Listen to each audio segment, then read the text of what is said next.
8. अंकिता मनु की आंखों पर पट्टी बांधकर अपने रूम में ले आई थी। उसने शिवानी की आंखों पर भी पट्टी बांधी हुई थी, लेकिन जैसे ही शिवानी ने मनु को छुआ, मनु ने पट्टी हटा दी और शिवानी की कमर कस के पकड़ ली। इजी ना। मनु को जैसे पुराना टाइम याद आ गया। वो शिवानी को जगह जगह किस करने लगा। अंकिता खुद ही अपने ट्रैप में फंस रही थी। शिवानी और मनु के साथ होते ही अंकिता लेफ्ट आउट फील करने लगी। वो एक कोने में बेड पर बैठ गई। मनु पैशनेटली शिवानी को किस करने लगा।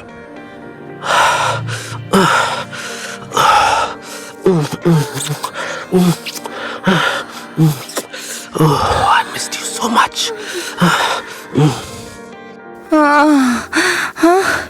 सच? तो क्यों गए मुझे छोड़कर? गलती हुई, अब नहीं जाऊंगा। यस। अंकिता से रहा ना गया। उसने खुद ही अपनी नाइटी उतारी और मनु के पैरों पर किस करने लगी। वेट अंकिता, ये तुमने मुझे अभी क्या खिलाया था?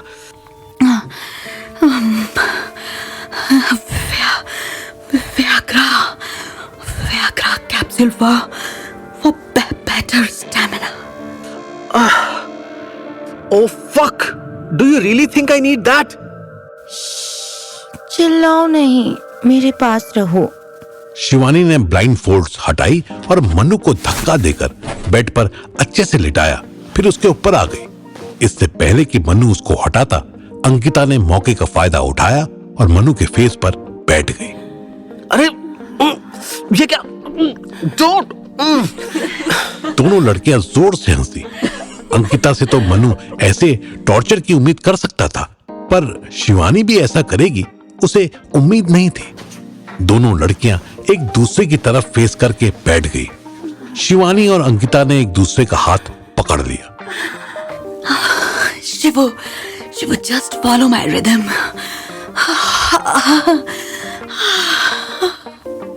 शिवानी अंकिता के एक्शंस फॉलो करने लगी।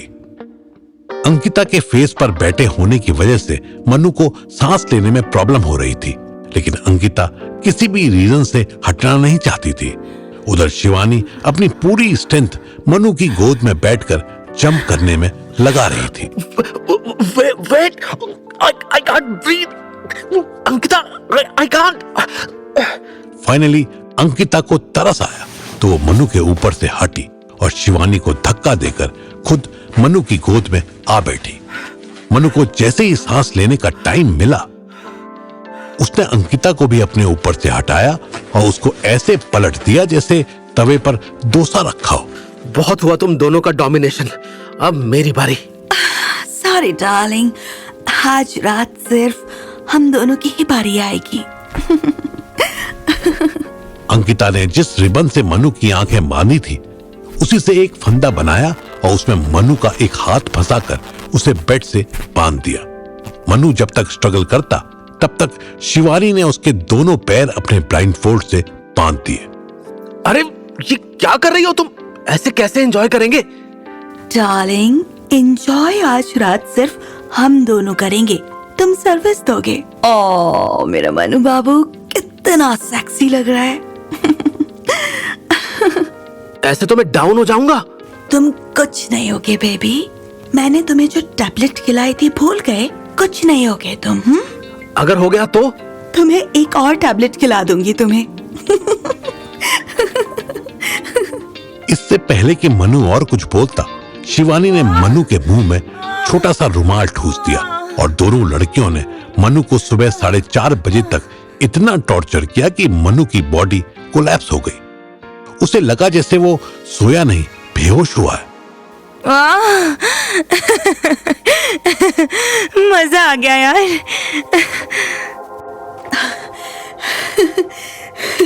आया ना मजा? एक और राउंड हो जाए तो और मजा आए। देखो तो बेचारे को, ये अब दोपहर से पहले नहीं उठेगा। ओह पुअर बेबी, इसको ना अपने स्टैमिना पर बहुत घमंड था। अब देखो कैसे पड़ा है। I am full. इनफैक्ट अब नींद भी नहीं आ रही। मुझे ना कुछ कुछ मिसिंग लग रहा है। ऐसा लग रहा है कि 10 मिनट और टिक जाता ना मनु तो मैं भी चैन से सो जाती। शिवानी ने बदमाशी भरी आंखों से अंकिता की तरफ देखा और फिर आंख मारती हुई बोली, उठा दें क्या? बोल। नहीं, फर्स्ट नाइट है ना, कल से आदत हो जाएगी इसको। वैसे अगर तुमको कोई प्रॉब्लम नहीं हो तो कल गौरव को भी बुला लें। हाँ, भक, कहा ना वो मेरे छोटे भाई जैसा है। मैं उसके सामने ऐसे बिना कपड़ों के ना बाबा ना, सॉरी, तुम तीनों कर लेना कल। वैसे भी मेरा तो 1 हफ्ते का कोटा पूरा हो गया है। शिवानी के हाथ में मनु की टी शर्ट आ गई। उसने वही पहनी और करवट लेकर सो गई। अंकिता को 1.5 घंटे की एक्सरसाइज के बाद भी कुछ मिसिंग लग रहा था। अचानक उसकी नजर डोर पर गई। उसने देखा कि जल्दबाजी में उसने दरवाजा तो बंद किया ही नहीं था। उसको ऐसा लगा जैसे कोई जल्दी से भागा हो। अंकिता धीरे से उठी। उसके फेस पर स्माइल आई। उसने बाथरोब पहना और रूम से बाहर निकली। गौरव, तुम हो क्या बाबू? हाँ, वो गौरव के रूम के बाहर पहुंच गई। उसके रूम का दरवाजा भी खुला था। अंकिता अंदर घुसी। गौरव बेबी कहाँ हो? इधर आओ मेरे पास। गौरव बाथरूम से बाहर निकला। वो निक्कर बनियान में था। देखो अंकिता मैम, मैं किसी को नहीं बताऊंगा कि तुम दोनों ने क्या किया। बस मुझे आज के लिए माफ कर दो प्लीज। अंकिता मुस्कुराते हुए उसके पास गई और प्यार से उसके बाल पकड़ लिए। क्यों बेबी, तुम तो बहुत फ्लर्ट कर रहे थे पूरे रास्ते। अब क्या हुआ? हाँ, लूज मोशन। है? छी, कब हुआ? जस्ट अभी हुआ है। गौरव ने जोर से गैस छोड़ी और खुद ही अपनी नाक बंद कर ली। छी यार, डिस्गस्टिंग। सही कहती है शिवानी, यार तुम दूर ही रहो। अंकिता रूम से बाहर जाने लगी। अरे नहीं, आज रुक जाओ बस प्लीज। कल मैं ठीक हो जाऊंगा। अगर आज कुछ किया ना तो आगे से पहले पीछे से कुछ निकल जाएगा। Shut up. अगर बाहर जाके हमारे बारे में बोला ना किसी से तो जान से मार दूंगी, समझे? गौरव ने जल्दी जल्दी हाँ में सर हिलाया और गैस छोड़ता हुआ फिर वॉशरूम में घुस गया। अंकिता फ्रस्ट्रेट होती हुई बाहर आई और मनु जिस काउच पर था उसी पर गिरी और सो गई। बार बार घंटी बजने से अंकिता की नींद खुली। उसने टाइम देखा, सुबह के 9 बज रहे थे। कौन है? आ रही हूँ, वेट। अंकिता सीधे दरवाजे पर गई और खोलकर देखा तो डोरमैट पर दूध, ब्रेड और कुछ सब्जी रखी थी। उसे याद आया कि रात उसने स्विगी पर कुछ सामान शेड्यूल्ड ऑर्डर किया था। यार सर दर्द हो रहा है। शिवानी, शिवानी, शिवानी। शिवानी का नाम चिल्लाती हुई वो किचन में गई और ग्रोसरीज रखकर वापस काउच पर आकर लेट गई। शिवानी तो रूम से बाहर नहीं आई पर गौरव आ गया। Hello, good morning. Good morning. चाय बना ले यार। शिवानी और मनु से भी पूछ ले अगर पिए तो। हाँ, क्या मैं पूछूं? अरे वो दोनों तो आदि मानव वाले फैंसी ड्रेस में होंगे ना। हाँ, आदि मानव की कहाँ कौन सी फैंसी ड्रेस होती है बे? हाँ एग्जैक्टली, तभी तो पूछा। मैं जाऊं रूम में? हाँ जा, आंखें बंद करके जा। अंकिता ने बड़ी मुश्किल से आंखें खोली। गौरव ने हल्के से दरवाजे को धक्का दिया और चिल्लाया, अरे यहाँ तो कोई नहीं है। अंकिता भी चौंक कर उठ गई। What? अभी सुबह 5 बजे तक तो यहीं थे, कहाँ चले गए? दरवाजा भी अंदर से बंद था। अंकिता जल्दी से रूम में गई और देखा वाकई बिस्तर पर सिर्फ सिलवटें ही थी। कोई सोता नहीं दिखाई दे रहा था। गौरव अपने ही तुक्के मारने लगा। आपने कल रात दोनों की इतनी बुरी ली ना, इसीलिए घबरा के भागे होंगे। पागल है क्या? शिवानी तो इतनी खुश थी, बल्कि वो क्यों भागेगी? और मनु की तो हालत ही इतनी खराब थी कि वो बिना कुछ बोले सो गया था। वो तो 12 बजे से पहले उठ गया। ये हैरानी की बात है। घंटा, मन्नू सर को आप अंडर एस्टिमेट कर रही हो। सुबह तो उन्होंने मुझे मेडिसिन दी है। क्या? मनु सुबह तेरे पास आया था? और नहीं तो क्या, आप तो मेरे धमाकों से डर के भाग गए थे, लेकिन फिर मन्नू सर आए। उन्होंने मुझे लूज मोशन रोकने की 2 गोलियां दी, मुझे पानी में नमक चीनी का घोल भी दिया और बोले कि अपना ख्याल रखियो। व्हाट? अंकिता को कुछ समझ नहीं आ रहा था, मनु इतनी जल्दी रिकवर कैसे हुआ। हाँ, और फिर वो वापस इसी रूम में आ गए थे। तभी बाथरूम से फ्लश चलाने की आवाज आई। अंकिता और गौरव दोनों बाथरूम के दरवाजे की तरफ देखने लगे। डोर खुला तो अंदर से शिवानी निकली। उसके हाथ गीले थे। वो आसपास टॉवल ढूंढने लगी। तौलिया कहाँ है और तुम दोनों चिल्ला क्यों रहे थे? अंकिता ने दरवाजे के पीछे टंगा टॉवल शिवानी को दिया और हैरानी से उसका मुंह देखने लगी। तुम यहाँ हो तो मनु कहाँ गया? मन्नू यहाँ नहीं है, मुझे लगा तुम्हारे पास होगा। नहीं, वो घर में ही नहीं है। बाहर भी नहीं गया हो सकता क्योंकि मेन गेट अंदर से बंद था। मैंने ग्रोसरीज लेने के लिए सुबह खुद खोला है। हाँ, उससे घर से भागने के लिए दरवाजे की क्या जरूरत है? खिड़की विड़की से भाग गया होगा। कुछ भी। हाँ, पता है किस फ्लोर पर है हम? अंकिता बोलते बोलते चुप हो गई। तीनों का ध्यान दरवाजे की तरफ गया। मन्नू ही होगा। तुम नींद में थी ना, तुमने ध्यान नहीं दिया होगा कि वो दरवाजा अंदर से खुला है। वैसे भी लैच लॉक है ये, तो बाहर से बंद करने पर भी खुलेगा तो अंदर से ही ना। गौरव, देखना कौन है।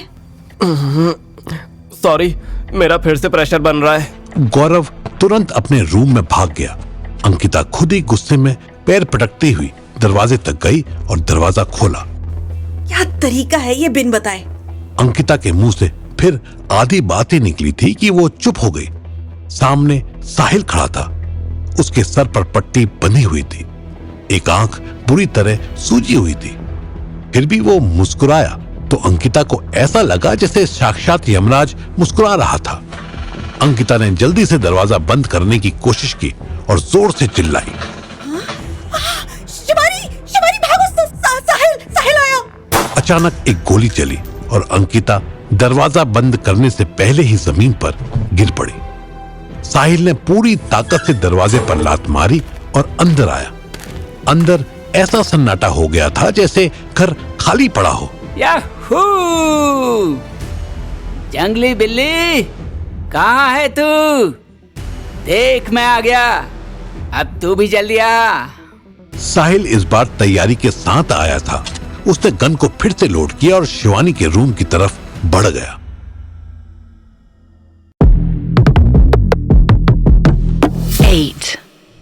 साहिल धीरे धीरे बेडरूम की तरफ बढ़ रहा था और साथ ही साथ शिवानी को ललकार रहा था। आज क्यों चुप बैठी है? हाँ? आ खोल के दो हाथ कर मेरे साथ, साली कुतिया। तभी उसको डाउट हुआ कि बेडरूम का दरवाजा पूरा खुला हुआ है पर गेस्ट रूम अभी भी हल्का सा बंद है। उसने बेडरूम की बजाय गेस्ट रूम में चेक करना जरूरी समझा। दरवाजे को धकेलकर साहिल अंदर घुसा और अपना गन वाला हाथ अलर्ट कर लिया। आजा, एक बार बाहर आजा साली, बस एक गोली मारनी है तुझे। साहिल अंदर घुसा और सबसे पहले बेडरूम के गेट खोलने की कोशिश करने लगा पर यह दरवाजा अंदर से बंद था। गेट खोल, खोल जल्दी, वरना इतनी बुरी मौत मारूंगा कि जहन्नुम में भी बाथरूम नहीं जा पाएगी। दरवाजा नहीं खुला तो साहिल ने उस पर लात मारनी शुरू की। खोल, खोल साली। साहिल लात मारते मारते रुक गया। उसको अंदर से फ्लश चलाने की आवाज आई। दरवाजा खुलते ही वो हैरान हो गया। तू? गौरव अपने कान में अंकिता के ईयरपॉड्स लगाकर फुल वॉल्यूम में भोजपुरी गाने सुन रहा था और बीट के साथ साथ नाच रहा था। तू लगा लू जब लिपस्टिक। गौरव की नजर भी साहिल पर पड़ी। उसने तुरंत ईयरपॉड्स निकाले। तू भी मिल गया, अच्छा हुआ। साले दगाबाज, तुझे मैंने मरने से बचाया और तूने मुझे ये सिला दिया। भैंचोद औरत तो औरत, अब आदमी भी भरोसे के काबिल नहीं रहा। किनारा भाई, 1 मिनट, मैं हाथ धो लूं पहले, फिर कमरे में चल के बात करेंगे। क्या बात करेगा तू मुझसे? जा शिवानी को बुला, आवाज दे उसे, उसी से बात करूंगा आज मैं। गौरव के लिए फर्स्ट प्रायोरिटी उसके हाथ थे। उसने पहले हाथ धोए, फिर साहिल को आंख से इशारा करने लगा। साहिल की कुछ समझ नहीं आया। अबे क्या गर्दन घुमा रहा है? क्या है? मुंह से बोल। पीछे, तुम्हारे पीछे छिपी है वो। साहिल ने तुरंत पीछे मुड़कर देखा तो वहां बेड पर बिखरे हुए कपड़े और सिमटी हुई चादर के सिवाय उसे कुछ नजर नहीं आया। साहिल का ध्यान रूम की तरफ करके गौरव ने धीरे से टैप खोला और एक मग में गर्म पानी भरने लगा। साहिल को लगा शिवानी शायद बेड के पीछे छिपी होगी। वो गन वाला हाथ अलर्ट करके आगे बढ़ने लगा। Come on wild cat, show me your class. ओए किनारा भाई सुनो। किनारा नहीं, साहिल नाम है। गौरव ने गर्म पानी का मग साहिल के पलटते ही उसके मुंह पे मार दिया। मुंह और हाथ में जलन की वजह से साहिल से गलती से गन चल गई। गौरव ने देखा कि साहिल के हाथ में गन अभी भी बनी हुई थी। उसने एक गोली भी इधर उधर चला दी थी। गौरव तुरंत बाथरूम में बंद हो गया। साहिल बाहर आकर दरवाजा पीटने लगा। हरामी साले, बाहर आ तू। मुझ पे गर्म पानी डाल दिया तूने। तुझे गर्म तेल से नहलाऊंगा मैं। बहुत दिन से नहाए नहीं थे ना, तो सोचा नहा लूं। मादर चोत, तुझे मैं नहलाऊंगा। तू रुक। साहिल ने दरवाजे के लॉक पर निशाना बना के 2 गोलियां चलाई। दरवाजा अपने आप खुल गया। अंदर गौरव कांपने लगा। उसने गर्म पानी का टैप ओपन कर दिया और कमोड के पीछे छिपने की कोशिश करने लगा। साहिल अंदर घुसा ही था कि उसको गौरव की पीठ दिख गई। वो मुस्कुराया।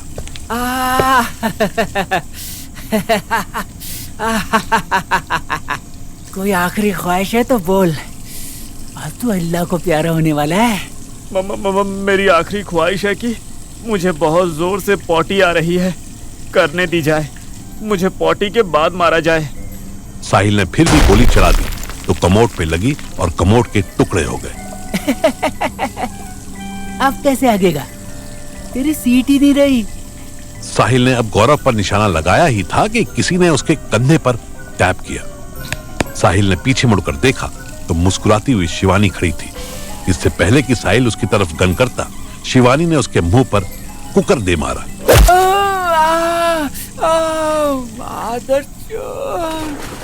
और फिसलकर उसी गर्म पानी में गिरा जो गौरव ऑन करके बैठा था। साहिल के हाथ से गन भी निकल गई और कुछ सोच समझने से पहले ही वो बेहोश हो गया। आप सशक्त देवी हो एक्स भाभी जी। चुप, बिल्कुल मक्खन मत लगा। जब लड़ना था तब तो कमोड के पीछे बैठ गया। आपकी तरफ आ रहा था ये। इस पे गर्म पानी किसने डाला? ऐसा गर्म पानी डाला कि उसके हाथ से न गन निकली और न ही वो गिरा। वो तो चलो फाइनली गिर गया, लेकिन आप ये कुकर कब ले आई? मैं पहले किचन में छिपी थी, वहाँ एक्स्ट्रा हथियार थे ना। चल पहले अंकिता को देखते हैं उसको क्या हुआ है। नहीं एक्स भाभी, पहले इसको बांध देते हैं। अगर ये सारा उड़ गया ना तो दूसरा कोमोड भी तोड़ देगा। शिवानी ने सबसे पहले साहिल की गन उठाई और अपने पास रख ली। फिर वो अंकिता तक पहुंची तो देखा अंकिता के माथे से हल्का सा खून निकल रहा था। ओह नो, ये तो बहुत लग गई है। नहीं, मैं ठीक हूँ। साहिल का क्या हुआ? होना क्या था, उसने हम सबको मार दिया। हम बस स्वर्ग की ओर जा ही रहे हैं। चित्रगुप्त आते ही होंगे, शायद यमराज भी आ जाएं। अंकिता के फेस पर हल्की सी स्माइल आ गई। तुम और तुम्हारा सेंस ऑफ ह्यूमर। हाँ, मनु आया? शिवानी के फेस की स्माइल तुरंत गायब हो गई। वो अब नहीं आएगा। उसको कंट्रोल में रहना पसंद है। यहाँ कंट्रोल हम दोनों के हाथ में आ गया है ना, तो वो नहीं आएगा। तभी गेस्ट रूम से आवाज आई। इसको बांध दिया है मैंने, पर इसका करना क्या है? शिवानी के फेस पर स्माइल आ गई। उधर मनु भी बुरारी के अपने पुराने घर पहुंचकर मुस्कुरा रहा था। एक्चुअली उसे घर से ज्यादा घर की छत पर बनी टैंकी में इंटरेस्ट था। भगवान करे किसी ने अब तक टैंक साफ ना किया हो। वो छत पर पहुंचा तो एक साथ कई बर्ड्स चिल्ला चिल्ला के उसका वेलकम करने लगी। Good morning to you too. ये बिल्डिंग ऐसे बनी हुई थी कि इसमें छत पर कोई भी जा सकता था। कोई दरवाजा या बैरिकेड नहीं था। मनु ने टैंक का ढक्कन खोला और अंदर झांका। वाकई सफाई नहीं किया। उसकी नाक में बहुत तेज बदबू टकराई। मनु ने टैंक के अंदर ब्राउन टेप से चिपका एक प्लास्टिक पैकेट निकाला। उसको खोलते ही मनु की स्माइल हंसी में बदल गई। धन्य हो मेरे देवता, मेरा ध्यान रखने के लिए बहुत बहुत शुक्रिया। मनु अपने इष्ट देव यानी काम देवता को इनडायरेक्टली मुझको थैंक यू बोल रहा था। उस पैकेट में 500 के नए नोट्स के 2 बंडल थे, एक वॉच थी और एक छोटा सा नाइफ था। ये वो सामान था जिसके चोरी होने का केस बहुत लंबे समय तक मनु ने लड़ा था, पर लैक ऑफ एविडेंस से वो बच गया था। तब उसका बॉस रायजादा श्योर था कि मनु कुछ भी करे पर चोरी नहीं कर सकता। कितना चूतिया था रायजादा, मैं तो कुछ भी कर सकता हूँ। मनु ने वो पैसे जेब में रखे, घड़ी पहनने से पहले एक बार अच्छे से देखी। Black dial and golden colour की चेन स्ट्रैप में फ्रेडरिक कॉन्स्टेंट की ये वॉच 2 लाख से ऊपर की वैल्यू रखती थी। मनु को 1 महीने तक सरवाइव करने के लिए इतना पैसा काफी था।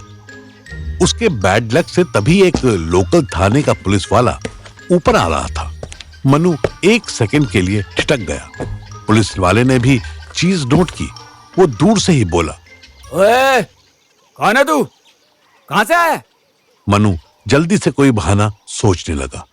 उधर मुंबई में बैठा आफताब भी बचने का कोई बहाना ढूंढ रहा। रात से सुबह हो गई थी पर सुहाना की डिजायर्स खत्म नहीं हो रही थी। Oh God, yes, you are awesome, साले, yes, तू बेस्ट है, you, oh fuck। सुहाना ने जोर का झटका लिया और बेड के राइट साइड में गिरकर हांफने लगी। Are you done? I was done few hours ago. रात में ही सेटिस्फाई था मैं। तुम पागल हो गई हो। सुहाना ने आफताब के बाल पकड़े और जबरदस्ती एक किस कर लिया। आफताब ने उसे पुश किया। Enough यार, हर चीज लिमिट में ही हो तो अच्छी लगती है सुहाना। तुम कल शाम से 5वीं बार सेक्स कर चुकी हो। Enough। सुहाना ऐसे बात कर रही थी जैसे नशे में हो। डार्लिंग, इसमें तो तेरी गलती है ना। तू पिच पर बैटिंग करता ही रहता है, 1 रन बनाए या फिर 6 मारे, पर तू आउट नहीं होता यार। वाह, कौन सी टैबलेट खाता है? सुहाना फिर उसे किस करने आ रही थी। आफताब ने इस बार धक्का दिया और बेड से उठने लगा। अरे मेरी छोड़ो, मेरा नेचुरल है। पर तुम बताओ, तुम कौन सा नशा करके बैठी हो? शराब तो तुमने पी नहीं, वरना मुझे महक आ जाती। फिर क्या सूंघा है तुमने? You don't worry, I'm okay. I know you are more than okay, but I am not. मुझे काम चाहिए यार। ओहो, शांत हो जाना, मैं काम दिलाऊंगी तुझे।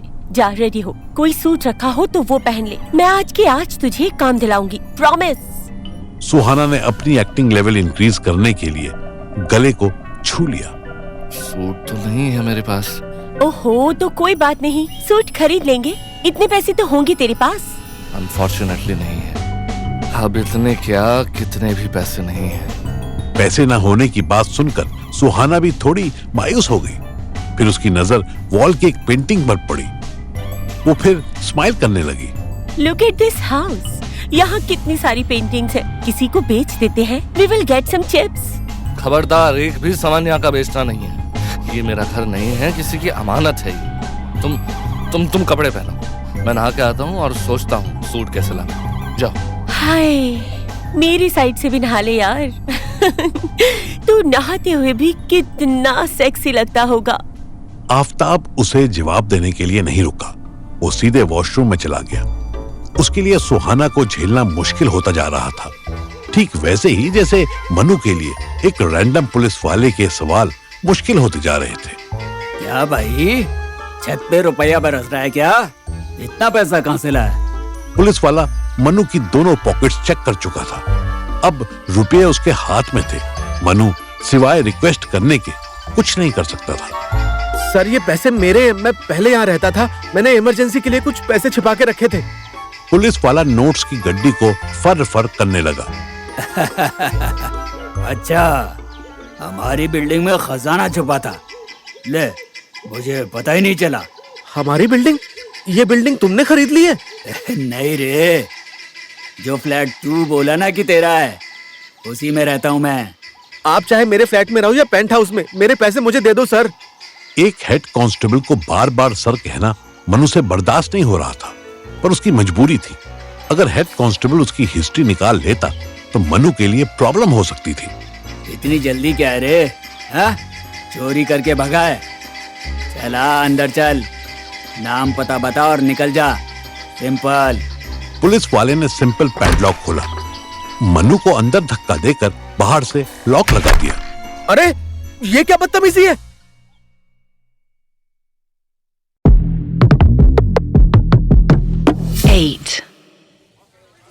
मनु बुरी तरह दरवाजा खटखटा रहा था।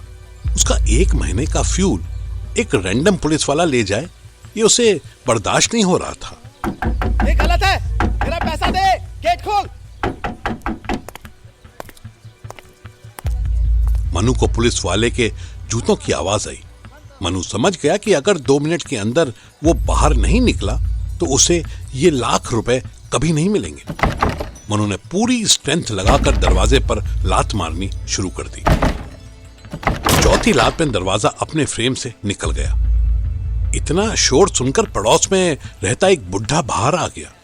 इससे पहले कि वो कुछ बोलता, मनु उस फ्लैट से बाहर निकला और तुरंत स्टेयर्स पर दौड़ गया। मेरा पैसा लेकर भाग गया वो। लौट के दरवाजा बनवाता हूँ अंकल। मनु की आंखें स्कैनर की तरह पुलिस वाले को ढूंढने लगी, पर वो फर्स्ट ग्लांस नजर नहीं आया। मनु दौड़ता हुआ गली से बाहर निकला तो उसे एक स्प्लेंडर पर पुलिस वाला जाता हुआ दिखाई दिया।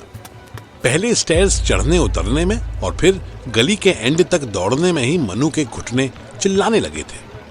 अगर वो बाइक के पीछे दौड़ने लगता तो उसकी आंख हॉस्पिटल में ही खुलती। मन्नू बेटा, शरीर नहीं दिमाग लगा। तू स्मार्टनेस से मार सकता है इसे, ताकत से नहीं। मनु ने एक ई रिक्शा को रोका। भैया मेरी मदद करो, वो आदमी मेरे पैसे चुरा के भाग रहा है। बैटरी रिक्शा वाला दुबला पतला था, थोड़ी काली थोड़ी सफेद दाढ़ी वाला गांव का आदमी था। उसका रिक्शा देखकर ही लग रहा था कि उसने नया नया ही चलाना शुरू किया है। रिक्शे वाले ने कोई सवाल भी नहीं पूछा और गाड़ी चला दी। क्या नाम है भैया तुम्हारा? एकनाथ खटीक नाम है भैया। एकनाथ भाई, आपको मेरी मदद करनी होगी। वो बाइक पर जो आदमी जा रहा है ना, वो मेरी जीवन भर की कमाई लेकर भाग गया। अरे कौन भैया? कहाँ है वो जो ट्रैफिक में तेजी से निकल रहा है, वो पुलिस की वर्दी में। अरे पुलिस ही चोरी चकारी करने लगा। बताओ कहाँ शहर है ये? भैया शहर को मैं सुधार दूंगा, आप बस मेरी थोड़ी सी मदद कर दो। हाँ भैया, पीछा कर तो रहे हैं, पर वो मोटरसाइकिल पर है, हम बैटरी चला रहे हैं, उतना स्पीड तो नहीं हो पाएगा। नहीं, स्पीड की जरूरत नहीं, मुझे आइडिया है कि वो कहाँ जाएगा। आप बस अपना आधार कार्ड या वोटर कार्ड कुछ दे दो, मैं आधे घंटे में आपको लौटा दूंगा। क्या बात कर रहे हैं भाई? ऐसे अपना पहचान पत्र और कागज किसी को नहीं दिया जाता है, मिसयूज हो जाता है। मैं आपका कोई मिसयूज नहीं करूंगा भाई, उल्टे आपको 2000 रुपए भी दूंगा। मुझे बस पुलिस को दिखाने के लिए आपका आधार चाहिए। भैया पुलिस हमारे आधार पर आपको पैसा क्यों देगा? मेरे पास कोई आईडी नहीं है भैया, इसी बात का फायदा उठा रहे हैं वो चोर। अगर मुझे ये पैसा नहीं मिला ना तो मेरी छोटी बहन का ब्याह रुक जाएगा। ओ, हमारी एक छोटी बेटी है, हमने ये रिक्शा किस्तों पे लिया है, इसी को चला के उसका ब्याह करेंगे। हाँ तो आपकी बेटी के ब्याह में मैं 2100 का शगुन चढ़ाऊंगा भैया। बस बड़े भाई होने के नाते बस 1 घंटे के लिए अपना आधार कार्ड दे दो। एकनाथ नाम का रिक्शा वाला सोच में पड़ गया। तब तक मनु ने देखा कि वो पुलिस वाला लोकल थाने पहुंच चुका था। मनु ने पूरे हक से एकनाथ के मुंह के आगे हाथ खोला। एकनाथ ने हिचकिचाते हुए अपना आधार कार्ड दे दिया। भैया हम पे तो कोई पुलिस केस नहीं होगा ना? आप पर कोई आंच नहीं आएगी भाई, आप यहीं रुको, मैं यूं गया और यूं आया। मनु ने रिक्शा से नीचे पैर रखा तो उसको घुटने में थोड़ा सा दर्द होने लगा। उसने इस बात का फायदा उठा लिया और नॉर्मल से ज्यादा लंगड़ाने लगा। जिस रूम में वो हेड कांस्टेबल घुसा था, मनु उसके साथ वाले रूम में घुसा। वहां एक 3 स्टार वाला पुलिसमैन बैठा कुछ लिख रहा था। मनु ने तुरंत ड्रामा शुरू कर दिया। सर जी मेरे जीवन भर की कमाई लुट गई। सर जी मुझे इंसाफ दे दो। मनु की निगाह उस पुलिस इंस्पेक्टर की नेम प्लेट पर पड़ी जिस पर फहीम अहमद लिखा था। अरे हवलदार, कौन है ये? सीधा अंदर कैसे घुसाया? इससे पहले कि हवलदार आकर मनु को हटाता, मनु ने और जोर से चिल्लाना शुरू कर दिया। सर जी आपके पास नहीं आता तो किसके पास जाता? और कहाँ न्याय मिलेगा मुझे? हाँ भाई ठीक है, तुम पहले हेड कांस्टेबल रघुवीर को अपनी कंप्लेंट बताओ, फिर हम देखते हैं क्या करना है। कांस्टेबल, हेड कांस्टेबल, सर जी उसी ने तो मुझे लूटा है। आप चाहो तो चेक कर लो। इंस्पेक्टर अहमद अपनी सीट से खड़ा हो गया। क्या बकवास कर रहे हो? सर जी मेरा नाम एकनाथ खटीक है, ये देखिए मेरा आधार कार्ड। फहीम आधार कार्ड की ब्लर और डार्क फोटो से मनु का फेस मिलाने की बेकार कोशिश करने लगा। हाँ ठीक है, पर हुआ क्या? हुआ ये सर जी कि मैं बैटरी रिक्शा चलाता हूँ। मेरी बेटी अभी 17 की हुई है, उसके ब्याह के लिए मैं रोज थोड़ा थोड़ा पैसा जोड़ता हूँ।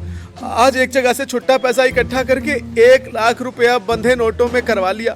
बस यही गलती हो गई साहब। आपके हेड कांस्टेबल ने वो पैसा हमसे छीन लिया और कमरे में बंद करके भाग गए। नॉनसेंस, कोई पुलिस वाला ऐसा कैसे कर सकता है? तभी इंस्पेक्टर फहीम का मुंह लगा कांस्टेबल आया और कान में बोला, सर जी रघुवीर का ट्रांसफर जब से इस थाने में हुआ है ना, तब से ऐसी कई कंप्लेंट आ चुकी हैं कि जिसमें उसने पैसे छीने। हाँ, 1 लाख जैसा बड़ा अमाउंट उसने कभी नहीं लिया था। हवलदार ने जो बात धीरे से बोली थी वो मनु के कान में जा चुकी थी। उसको अपनी बात का सपोर्ट मिल गया तो उसने अपना तुरुप का इक्का निकाला। सर जी मेरी बिटिया ने पैसा छीनते हुए वीडियो भी बना लिया था। व्हाट नहीं सर जी, वीडियो। वो तो कह रही थी कि इंस्टाग्राम पे डाल के वायरल कर देगा, पर मैंने उसको मना किया कि एक पुलिस वाला की गलती पे सब पुलिस वाला को गलत समझना जायज नहीं है। मनु ने ऊपर देखा तो एक कैमरा फहीम अहमद के पीछे टंगी गांधी जी की फोटो के पास भी लगा था। तुमने ठीक किया। हम पता करते हैं, अपना नंबर छोड़ कर जाओ और वो फोन भी यहाँ जमा कर दो जिसमें वीडियो बना है। हम देखते हैं क्या करना है। हम कुछ नहीं देखना चाहते सर जी, आप बस एक बार हेड साहब की तलाशी करवा दीजिए। देखिए हमारा बात सही निकले तो हमें हमारा पैसा दे दीजिएगा, नहीं तो हमें 4 जूते मार के अंदर बंद कर दीजिएगा। पर बात को मत खींचिए हुजूर, हम आपसे दरखास्त करते हैं। मनु ने बिल्कुल नौटंकी करते हुए अपने दोनों हाथ जोड़ लिए। इंस्पेक्टर ने हवलदार को देखा, दोनों की निगाह मिली तो फहीम अहमद ने गर्दन को हल्का सा झटका दिया। हवलदार रघुवीर को लाने के लिए चला गया। सर जी अगर आप इजाजत दे तो हम छुप जाएं। हम नहीं चाहते कि हमें पहचान कर वो हेड साहब हमारा जीना मुश्किल कर दे। जो उनकी जेब से 1 लाख रुपया निकला ना, तो उस गड्डी में से सीलन का महक आ रहा होगा। यही हमारे पैसे का पहचान है। इंस्पेक्टर ने फिर हाँ में गर्दन हिलाई। मनु एक डेस्क के पीछे छिपकर बैठ गया। 2 मिनट बाद ही रघुवीर नाम का हेड कांस्टेबल आ गया। यस सर, आपने बुलाया? हाँ, अपनी जेबें खाली करो रघुवीर। जी सर, मैं समझा नहीं। इसमें फारसी अरबी तो बोली नहीं मैंने। अपनी जेबें खाली करो जल्दी। रघुवीर के सीने पर सांप लौटने लगा। उसने जेब से बाइक की चाबी, रुमाल, कंघी और मोबाइल फोन निकाला। ये सब क्या है जो जेब में यहाँ से दिखाई दे रहा है? वो निकालो तुरंत। रघुवीर समझ गया कि इंस्पेक्टर साहब को किसी ने टिप दी है। उसने कांपते हाथों से 500-500 की दोनों गड्डियां निकाल ली। इंस्पेक्टर फहीम ने गड्डी को सूंघ कर देखा। उसको हल्की सी सीलन की महक आ गई। टैंक में बंद रहने की वजह से प्लास्टिक और पानी की गंध उन गड्डियों में ऑब्जर्व हो गई थी। वाह, कहां से आया इतना कैश तुम्हारे पास? हाँ, रघुवीर ने कोई जवाब नहीं दिया। जिस दिन से तुम्हारा ट्रांसफर करोल बाग थाने से यहाँ बुराड़ी हुआ है, उस दिन से तुम्हारी कंप्लेंट सुनने को मिल रही है मुझे। तुम्हारी इतनी घटिया हरकतों की वजह से तुम्हारा डिमोशन हुआ था रघुवीर, पर तुम हो कि सुधरने का नाम ही नहीं ले रहे हो। आज बताओ, एक बैटरी रिक्शा वाले को लूट लिया तुमने। हाँ नहीं सर, ये पैसा तो एक चोर। Shut up! चोर वो नहीं, तुम हो। फॉर योर काइंड इंफॉर्मेशन, पैसे छीनते हुए तुम्हारी वीडियो भी बन गई है। अरे नहीं सर। अरे हाँ सर, तुम्हें अभी इसी वक्त सस्पेंड कर रहा हूँ मैं। तुम जा सकते हो। अपने कलेजे पर भारी पत्थर रखकर सस्पेंडेड हेड कांस्टेबल रघुवीर बाहर चला गया। 1 लाख रुपए से पार्टी करने का उसका प्लान मातम में बदल गया। उसके बाहर निकलते ही मनु डेस्क के पीछे से बाहर आया। Thank you so much sir जी, आपने हमारी बहुत मदद की। अब हमें भी इजाजत दीजिए। ठीक है, तुम जा सकते हो, लेकिन वो वीडियो कहीं किसी सोशल मीडिया पर नजर नहीं आनी चाहिए। उसे तुरंत डिलीट करोगे तुम? जी कहने की बात ही नहीं, हम बिटिया से फोन छीन कर डिलीट कर देंगे। मनु अपने पैसे उठाने ही वाला था कि फहीम ने टोका। पैसे अभी नहीं मिल सकते तुम्हें। मनु जैसे आसमान से गिरा। क्यों सर जी, कोई भूल हुई क्या? बोल चुक की बात नहीं। तुम्हारी आईडी, तुम्हारा घर सब पहले वेरीफाई होगा, उसके बाद ही तुम्हें ये पैसे मिलेंगे। इतना कैश तुम्हें जिसने दिया है उससे भी बातचीत होगी। किससे बातचीत? अरे तुमने बताया ना कि तुमने छुट्टे पैसे लेकर एक आदमी से बंधे करवा रहे थे और रघुबीर बीच में आकर छीन कर चला गया था। सर जी, उस गरीब को तंग मत करिए ना, वो बेचारा 100 में 2 रुपया कमा लेता है, उसका भी रोजगार चल जाता है। आप हमें इस रुपया के साथ जाने देंगे तो हमारी बहन का ब्याह समय से पूरा हो जाएगा, नहीं तो हम कभी थाने कभी कोर्ट के चक्कर लगाते रह जाएंगे सर जी। फहीम अहमद एक नजर मनु को देखता रहा। मनु ने भी अपना गरीब वाला कैरेक्टर नहीं छोड़ा। दाढ़ी तो उसकी बढ़ी ही हुई थी, आंखें भी उसने बिल्कुल कमजोर वाली बना ली। इंस्पेक्टर फहीम को दया आ गई। हाँ, चलो ठीक है, ले जाओ, लेकिन हवलदार को अपनी इच्छा से कुछ चाय पानी दे दो। इसी की वजह से तुम्हें यह पैसा तुरंत हासिल हुआ है। मनु की पूरी बॉडी में अनार फूटने लगे। जी सर जी, जैसा आप कहें। और आगे से कैश लेकर मत घुमा करो। जनधन योजना वाला अकाउंट है ना, उसमें रखो पैसे।